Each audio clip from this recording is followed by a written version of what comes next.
she crossed a line today. She chose to bring me into this. So, Jen, you want to know about my qualifications? Joining the military and wearing the uniform of this amazing country remains one of my greatest decisions in life. For 22 years, I've had the honor of serving alongside some of the most talented, patriotic, and brave individuals this country has to offer.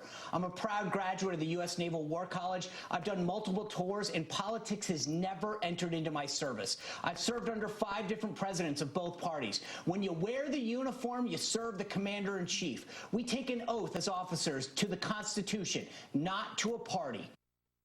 Sean Spicer there, firing back against the Biden administration after ousting him and several other former Trump appointees from various military academies. Yeah, among the 18 listed, the resignation list includes Kellyanne Conway, General H.R. McMaster, Russ Vought, and General Jack Keane. So here to discuss with us is policy analyst and Project 21 member Donna Jackson and CEO of Starnes Media Group and radio host Todd Starnes. Thank you both for joining us. Donna, I'll start with you, and just beginning with General H.R. McMaster. Also, of course, former National Security Advisor, booted from the West Point Advisory Board on the same week that he is going to be recognized with the Academy's prestigious Distinguished Graduate Award, the largest honor that they can give him. Well, I think this is all about making the board more political, which is it's not the intent of the board. And, you know, these are individuals that he's afraid that are critical of the way he pulled out of Afghanistan, which is what it's not designed to do. But the thing that's most disturbing to me is that there's been a push to make our military more woke. And I think that that wokeness is geared towards actually purging conservatives out of the military, and I think it's disgraceful.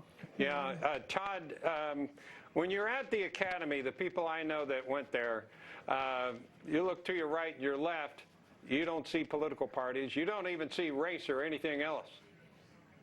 That's right. I mean, this is really just despicable and quite frankly, unprecedented. We had Sean on my radio program just a little while ago, and he is still fired up, and rightfully so. And Sean pointed out a very interesting fact about these advisory boards. This is the first time in history that an administration has gone in and fired people. These are traditionally 3-year terms. This is the first time that a presidential administration has done that.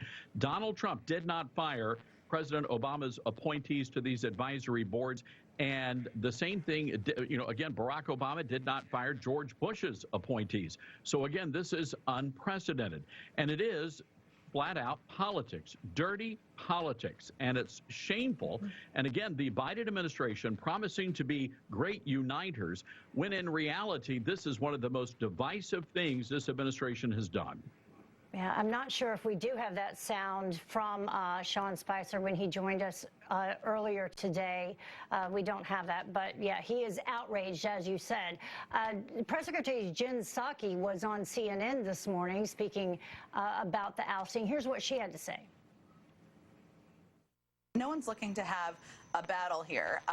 The President of the United States, just as every president and every administration and cabinet members, have the right to appoint people they deem as qualified, as aligned with the administration's viewpoint, priorities to these boards and to any position in the federal government. And that's what we're really talking about here. Donna, basically that's what, you had said earlier.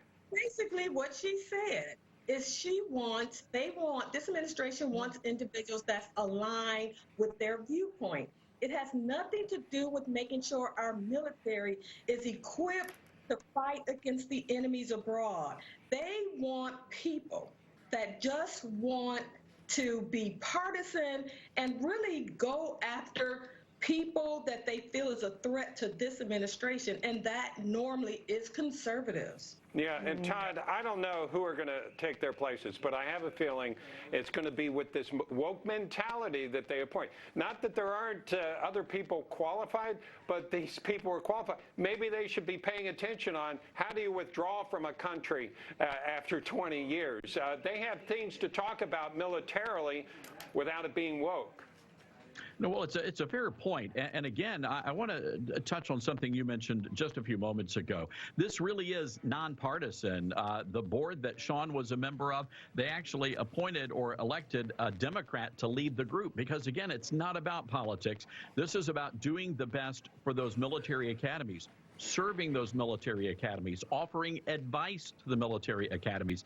And we should all be very concerned because this administration is doing exactly what Barack Hussein Obama's administration did.